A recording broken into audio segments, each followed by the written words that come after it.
Assalamualaikum warahmatullahi wabarakatuh. Bismillahirrahmanirrahim. Alhamdulillahirabbil alamin. Rabbi shrah li sadri wa yassir li amri wahlul 'uqdatam min lisani yafqahu qawli.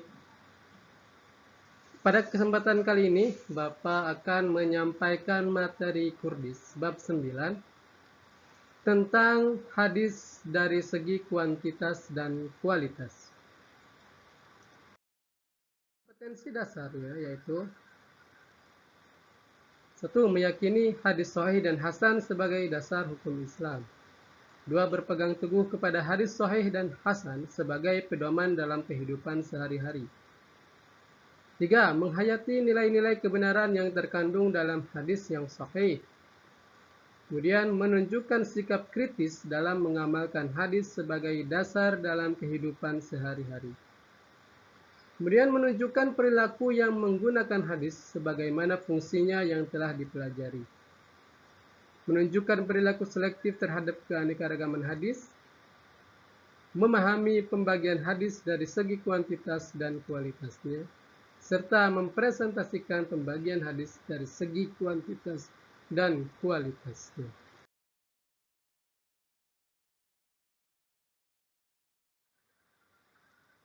Indikator dan tujuan pembelajaran. Yang pertama, indikator pembelajarannya yaitu menjelaskan pembagian hadis dari segi kuantitas rawi, menjelaskan pembagian hadis dari segi kualitas sanad.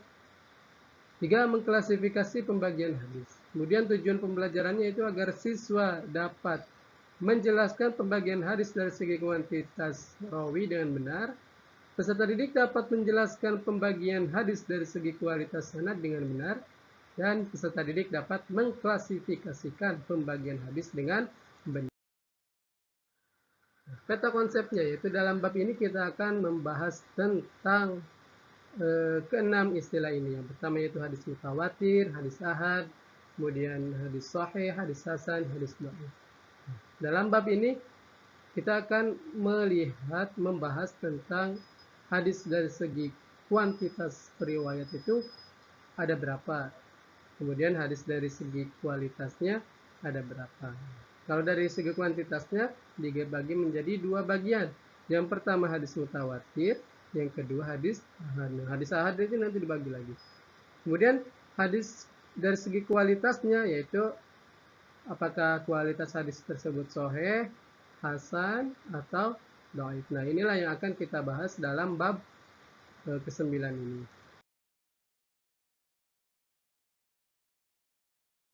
Mutawatir.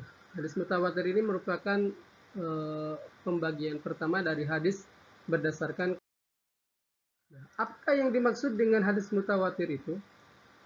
Hadis mutawatir secara bahasa yaitu muttabi, berasal dari berarti muttabi atau mutatabi, yang berarti datang berturut-turut dan tidak ada jarak. Itu secara bahasa. Secara istilah, hadis mutawatir adalah al-haditsul mutawatiru huwal haditsu an mahsusin alladhi rawahu adadun jammun fil 'adah halatu ijtima'ihim wa tawatu'ihim 'alal kadhib. Ya, jadi hadis mutawatir itu adalah hadis yang merupakan tanggapan panca indera yang diriwayatkan oleh sejumlah besar perawi yang menurut kebiasaan mereka ini, sejumlah besar perawi ini mustahil mereka itu berkumpul dan bersepakat untuk berdusta atau mengada-ngada suatu hadis. Itu hadis mutawatir dari segi bahasa. Nanti akan dijelaskan panca indera ini maksudnya apa.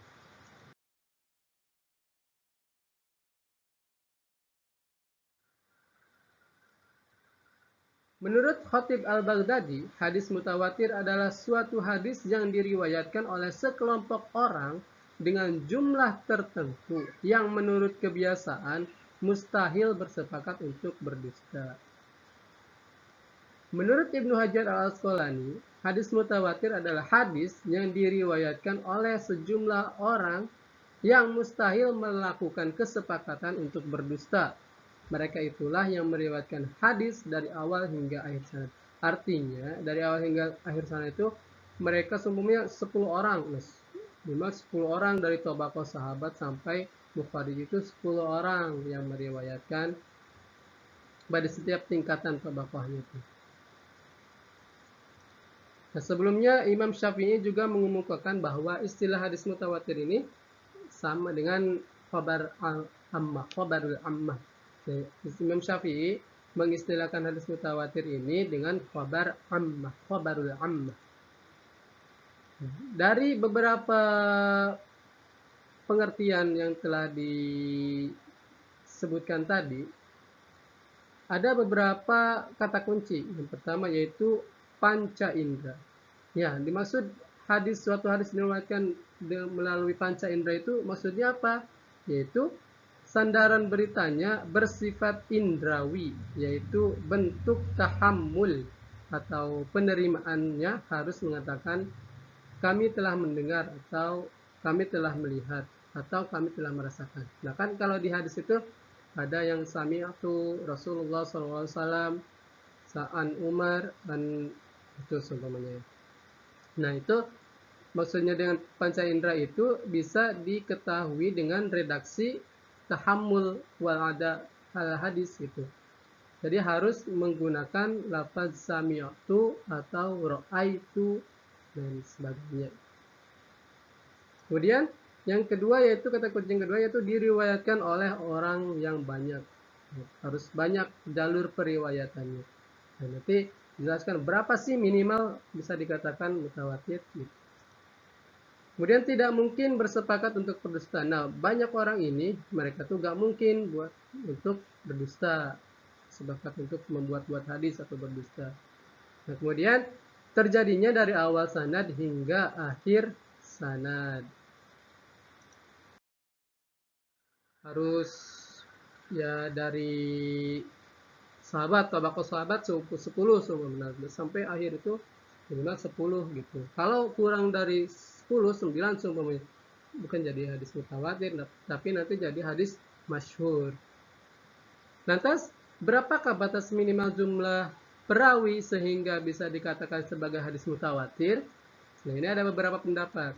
Yang pertama, Abu Thayyib mengatakan bahwa paling sedikit diriwayatkan oleh 4 orang. Nah, hal ini ya berpendapat 4 orang, minimal 4 orang bisa dikatakan mutawatir ini dikiaskan pada saksi yang diperlukan hakim. Nah, kan kalau di fikih kan saksi itu minimal 4 orang, 4 orang laki-laki. Kemudian yang kedua, menurut Imam Asy-Syafi'i, paling sedikit hadis bisa dikatakan mutawatir yaitu minimal diriwayatkan oleh 5 orang setiap jalurnya ya. 5 orang. Hal ini dikiaskan kepada jumlah Nabi Ulul Azmi.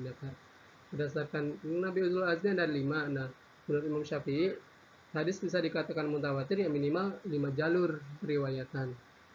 Nah, yang ketiga yaitu Ibnu Hajar dan Imam Nawawi berpendapat bahwa paling sedikit hadis dikatakan mutawatir itu diriwayatkan oleh 10 orang rijal yang thiqah di setiap tingkatan sanad. Jadi sahabat 10 minimal. Kemudian tabi'in 10, tabi'in 10 dan seterusnya sampai mukhabib sampai Bukhari, Muslim, At-Tirmizi itu minimal 10 di setiap tingkatan sanad. Nah, ini merupakan pendapat yang paling rajih atau yang paling unggul. Yang keempat, pendapat sebagian ulama minimal 40 perawi pada tiap-tiap tabaqah. Nah, ini pendapat yang ekstrim gitu. Jadi, kalau seumpamanya kalau seumpamanya minimal 40 jalur periwayatan akan sedikit sekali gitu hadis mutawatir. Akan sangat sedikit.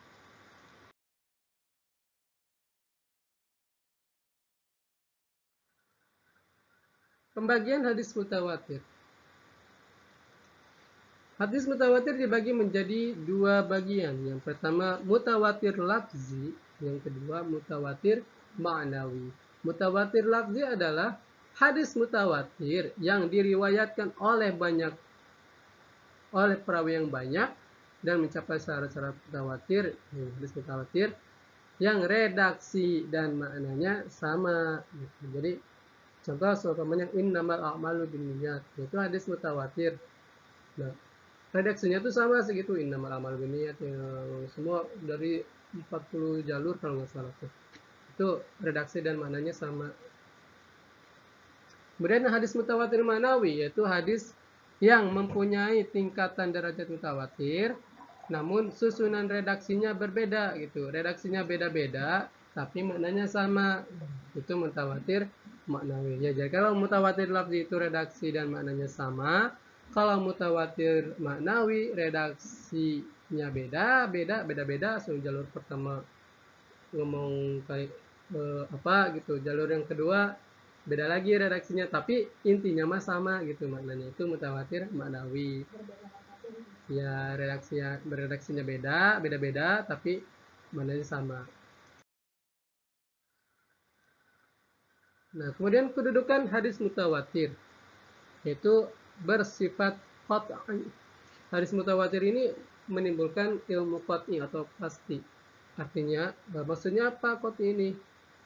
Hadis mutawatir ini kan pasti ya. Hadis mutawatir ini bisa dipastikan bahwa hadis mutawatir tersebut berasal dari Nabi. Itu mutawatir qat'i maksudnya. Kemudian bersifat daruri atau mendesak. Nah, maksudnya apa mendesak ini? Nah, hadis mutawatir ini kita itu harus gitu, mau nggak mau harus meyakini bahwa hadis mutawatir itu ya berasal dari Nabi gitu.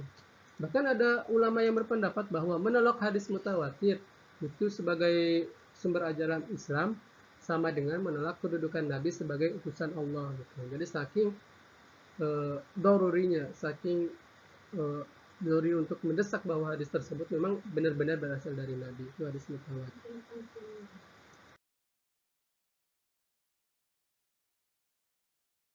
Kuantitas perawi bagian yang kedua itu hadis ahad. Itu apa? Ya. Menurut bahasa ahad itu satu. Ahadun satu, isnainun dua. Yang kedua, secara istilah, yaitu hadis yang diriwayatkan oleh satu, dua, tiga atau lebih perawi, namun tidak mencapai tingkatan sanad gitu. Wa ma la yahtawi tingkatan mutawatir maksudnya. Wa ma la yahtawi ala syurut tawatur. Yaitu hadis yang diriwayatkan hadis yang tidak mencapai syarat-syarat hadis mutawatir. Tadi kan seumpamanya yang pendapat yang paling rajih itu 10. Nah, kalau dari kurang dari 10 berarti termasuk hadis ahad. Perawinya tuh ya jalurnya. Ya, hadis ahad adalah hadis yang tidak memenuhi syarat-syarat.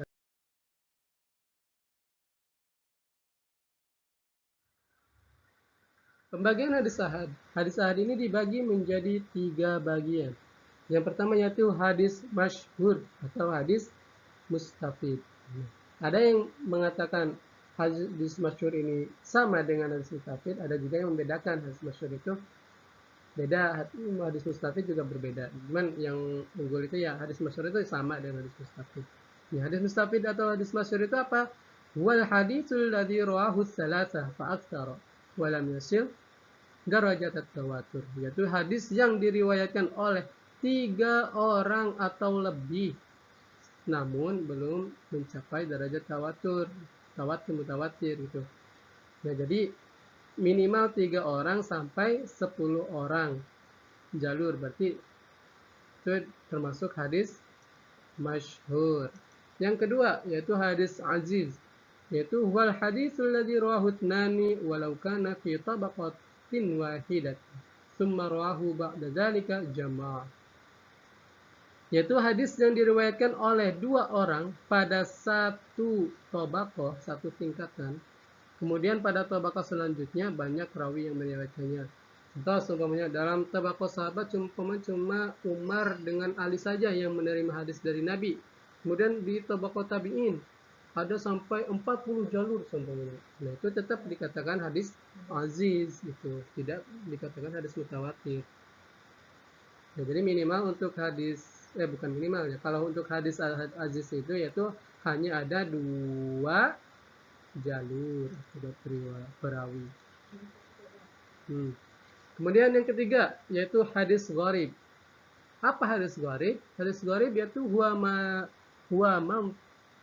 manfiradu biriwayatihi syakhsun fi ayyi mawdi'in waqi'at at-tafarrud. Yaitu hadis yang diriwayatkan oleh seorang perawi dimanapun tempat sanad itu terjadi, ya. Mau di tabaqah di awal sanad, di tengah sanad, atau di akhir sanad, mau di tabaqah tabi'in, sahabat, pokoknya cuma ada satu orang perawi aja gitu, itu dikatakan hadis gharib. Walaupun seumpamanya setelahnya itu sampai 100 jalur seumpama, nah itu tetap dikatakan hadis gharib gitu. Pada salah satu tingkatannya hanya ada satu perawi atau satu jalur perawi, itu hadis gharib. Nah, hadis gharib ini dibagi menjadi dua. Yang pertama hadis gharib mutlak, yang kedua hadis gharib nisbi. Hadis gharib mutlak yaitu hadis yang kegoribannya terletak pada ujung sanad. Hadis yang gharib nisbi yaitu hadis yang kegoribannya terjadi pada pertengahan sanad, bukan pada ujung sanad itu, ya. Dia hanya di pertengahan sanad, itu gharib nisbi. Contoh hadis masyhur yaitu qala Rasulullah sallallahu alaihi wasallam al-muslim man salima muslimuna min lisanihi wa yadihi. Rahul Bukhari Muslim. Ini merupakan hadis masyhur, ya. Di sini ada tadi hadis masyhur itu yaitu diriwayatkan oleh 3 orang perawi sampai 9, ya. Sampai 9, sampai sebelum derajat mutawatir.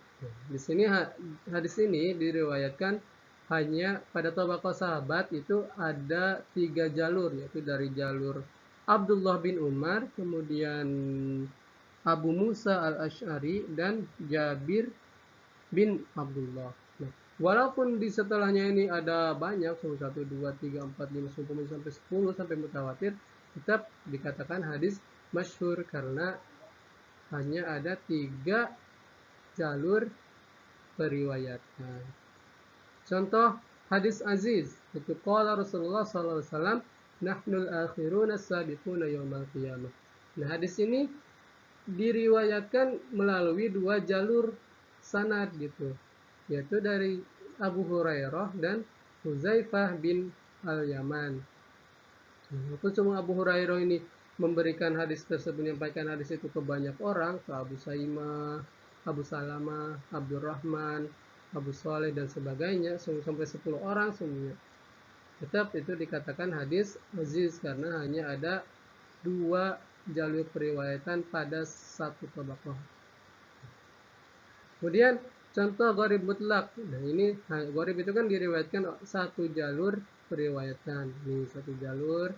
Nah, gharib mutlak dikatakan gharib mutlak karena pada akhir sanad atau ujung sanad ini hanya ada satu jalur, ada satu perawi, yaitu Umar,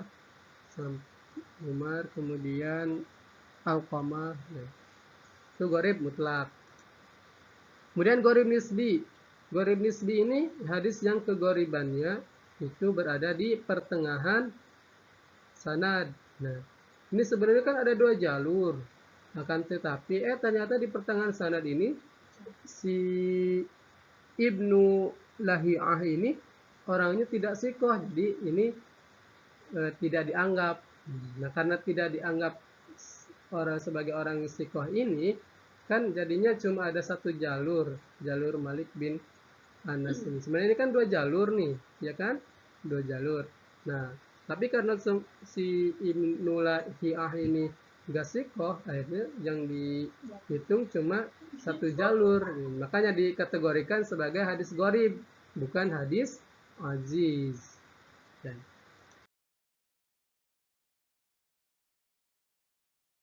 hadis ditinjau dari segi kualitas. Yang pertama yaitu hadis sahih.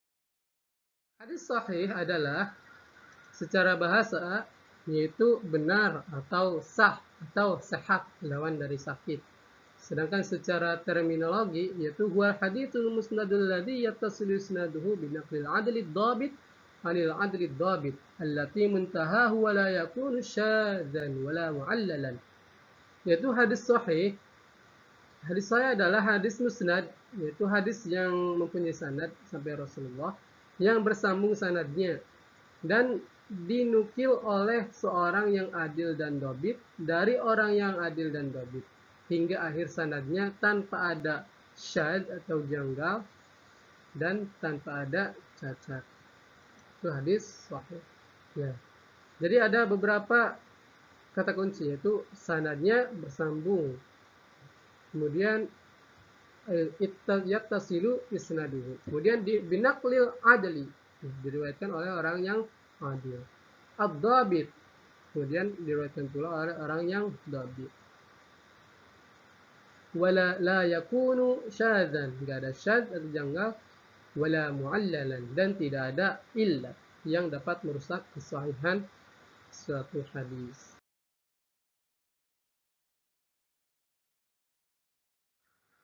Kriteria suatu hadis bisa dikatakan sebagai hadis sahih, yaitu yang pertama, hadisnya harus musnad. Maksudnya yaitu disandarkan kepada Nabi Muhammad dengan disertai sanadnya. Itu hadis musnad. Kemudian sanadnya bersambung, muttasil. Jadi tidak boleh ada yang terputus.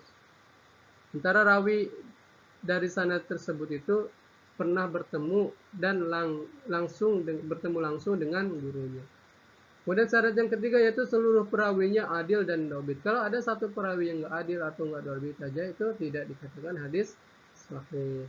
Kemudian tidak ada syadz. Nah, artinya syadz ini maksudnya yaitu hadis tersebut itu tidak bertentangan dengan hadis yang lebih sahih gitu. Seumpamanya ada hadis sahih, ternyata dia bertentangan sama hadis yang lebih sahih, nah itu tidak termasuk hadis sahih gitu. Jadi bisa masuk ke hadis dhaif malah. Kemudian tidak ada illat. Dalam hadis tersebut tidak ditemukan cacat yang merusak kesahihan hadis. Hadis sahih dibagi menjadi dua, yaitu sahih lidzatihi. Hadis sahih lidzatihi ini yaitu secara bahasa kan sahih lidzatihi, sahih karena dirinya sendiri gitu.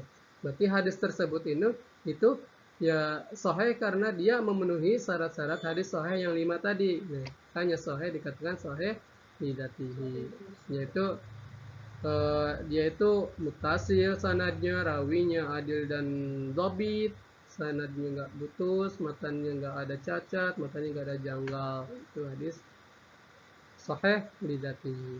Kemudian sahih ghairihi, yaitu artinya yaitu sahih karena yang lain, yakni menjadi sahih karena dikuatkan oleh sanad atau keterangan lain. Nah, sebenarnya hadis sahih li ghairihi itu pada dasarnya dia itu merupakan hadis hasan. Hadis hasan, cuman karena hadis hasan yang menjelaskan tentang satu tema yang sama itu banyak, akhirnya naik menjadi sahih li ghairihi. Dasarnya sebenarnya hadis sahih li ghairihi dari hadis hasan yang banyak, akhirnya naik menjadi sahih li ghairihi. Hasan. Nah, hadis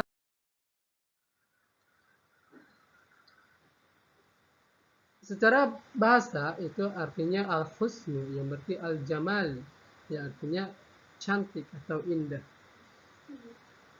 Kemudian secara istilah, hadis hasan huwal haditsul ladzi rawahu adlun qalilud dhabit muttasilus sanad ghairu mu'allal wala syadz.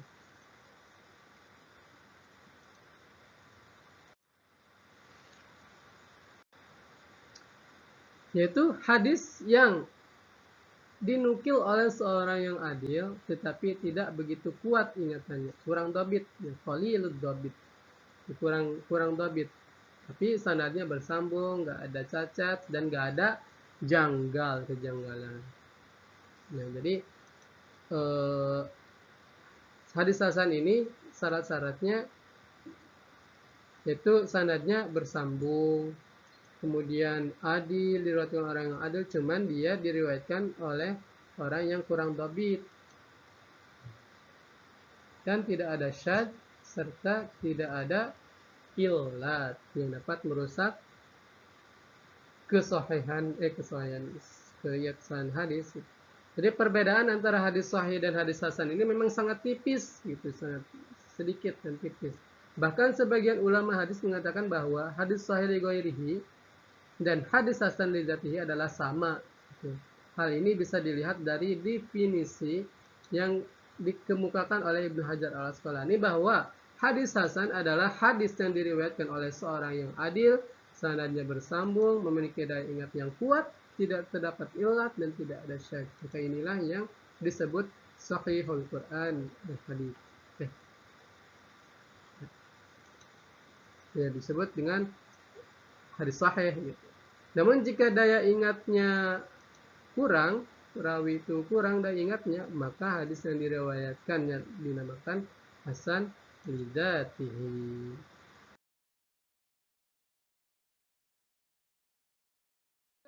Hadis ditinjau dari segi kualitas, maaf. Dari segi kualitas yaitu hadis dhaif.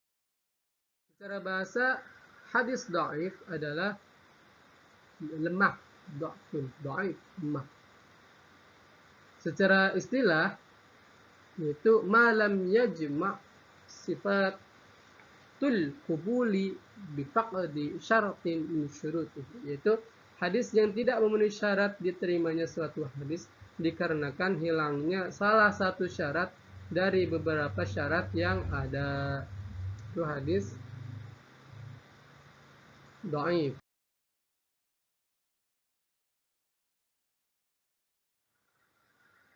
Jadi hadis dhaif itu ya gak memenuhi syarat-syarat hadis, bisa dikatakan hasan, bisa dikatakan sahih.